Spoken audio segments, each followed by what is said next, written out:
बहुत समय पहले की बात है। एक छोटे से गांव में भगवान बुद्ध का एक शिक्षार्थी रहता था। उसका नाम अनंत था। अनंत बहुत प्यारा और समझदार बच्चा था। उसने भगवान बुद्ध से बहुत कुछ सीखा था, लेकिन एक बार जब उसने भगवान से एक अजीब सा सवाल पूछा तो उसका जीवन ही बदल गया। एक दिन अनंत ने भगवान से पूछा, भगवान, जीवन में सबसे महत्वपूर्ण चीज क्या है? भगवान बुद्ध मुस्कुराए और उत्तर देने लगे, अनंत, जीवन की सबसे महत्वपूर्ण चीज है समझदारी और दया। जब तुम समझदार होते हो और दयालु बनते हो तो तुम्हारा जीवन सफल होता है। अनंत ने इस उत्तर को सुनकर बहुत सोचा और फिर उसने भगवान से एक और सवाल पूछा, भगवान, जब हम सभी में यह समझदारी और दया है तो दुनिया में क्यों इतनी कठिनाइयां हैं? भगवान बुद्ध मुस्कुराए और बोले, अनंत, यह तो सत्य है कि सभी में समझदारी और दया होती है, लेकिन कई बार हम इसे अपने जीवन में लागू नहीं करते। हम अपनी ईश्वरीय शक्तियों को बुराइयों को दूर करने के लिए नहीं इस्तेमाल करते। भगवान ने एक कहानी से अनंत को समझाया। बहुत समय पहले की बात है। एक गांव में एक साधु बाबा रहते थे। वह बाबा बहुत ही सीधे साधे और दयालु थे। एक दिन गांव में एक अजीब सी बीमारी फैल गई जिसका नाम था कठिनाई। यह बीमारी लोगों को परेशान कर रही थी और सभी बहुत ही उदास थे। बाबा ने इस समस्या का समाधान निकालने का काम किया। उन्होंने गांव वालों को एकत्र करके कहा, यह बीमारी हमें इतनी सतर्कता के साथ जीने पर मजबूर कर रही है क्योंकि हम उसे अपने अंदर ले आ रहे हैं। हमें इसे दूर करने के लिए समझदारी और दया का उपयोग करना होगा। बाबा ने बताया कि वह खुद इस बीमारी का सामना करने के लिए तैयार है। वे गांव के बाहर जाकर बीमारी को अपने ऊपर ले आएंगे और उसे दूर करेंगे। लोगों ने इस पर सहमति दी और बाबा को उनकी सहायता के लिए तैयार होने का इजाजत दी। बाबा ने बीमारी को अपने ऊपर ले लिया और गांव के बाहर जाकर एक आलसी व्यक्ति के पास पहुंचे।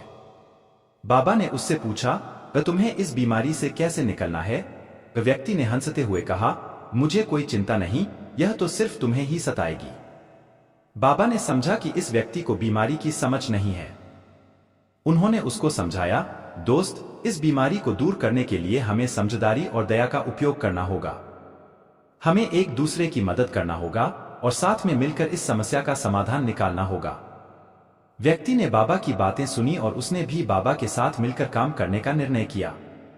बाबा और व्यक्ति ने गांव के बाकी लोगों को भी मिलकर इस समस्या का समाधान निकालने के लिए मिलीभगती से काम किया। धीरे धीरे गांव वालों के समझदारी और दया के साथ काम करने से बीमारी कम होती गई। लोगों के बीच में एकजुटता बढ़ी और समस्या का समाधान हो गया। बाबा ने दिखाया कि समझदारी और दया का सही उपयोग करके हम जीवन की हर कठिनाई को पार कर सकते हैं। अनंत ने इस कहानी से बहुत कुछ सीखा और उसने भगवान से कहा, भगवान, मैंने समझा कि जीवन की सबसे महत्वपूर्ण चीज समझदारी और दया है, लेकिन इसे अपने जीवन में लागू करने के लिए हमें एक दूसरे की मदद करनी चाहिए। भगवान बुद्ध मुस्कुराए और बोले, अनंत, तूने सही सीखा। जीवन में समझदारी और दया का सही उपयोग करने से ही हम अपने आत्मा को मुक्ति पा सकते हैं। और जब हम एक दूसरे की मदद करते हैं तो हम अपने आत्मा को भी शांति प्राप्त करते हैं। भगवान ने अनंत को आशीर्वाद दिया और कहा, तूने अच्छे से समझा है अनंत। अब जा और इस ज्ञान को अपने जीवन में अमल में ले। अनंत ने भगवान का आभारी होकर वहीं से निकला और गांव में समझदारी और दया का सही उपयोग करते हुए लोगों की मदद करने लगा।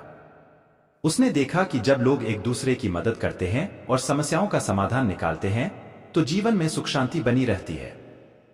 इस प्रकार अनंत ने भगवान बुद्ध की शिक्षाओं को अपने जीवन में अमल में लाकर एक उदार और समझदार व्यक्ति बना और अपने गांव को भी खुशहाली की दिशा में आगे बढ़ाया। उसने समझा कि सच्चे धर्म का मतलब यही है कि हम अपने जीवन में समझदारी, दया और सामंजस्य के सिद्धांतों का पालन करें, तभी हम खुशहाल और संतुलित जीवन जी सकते हैं।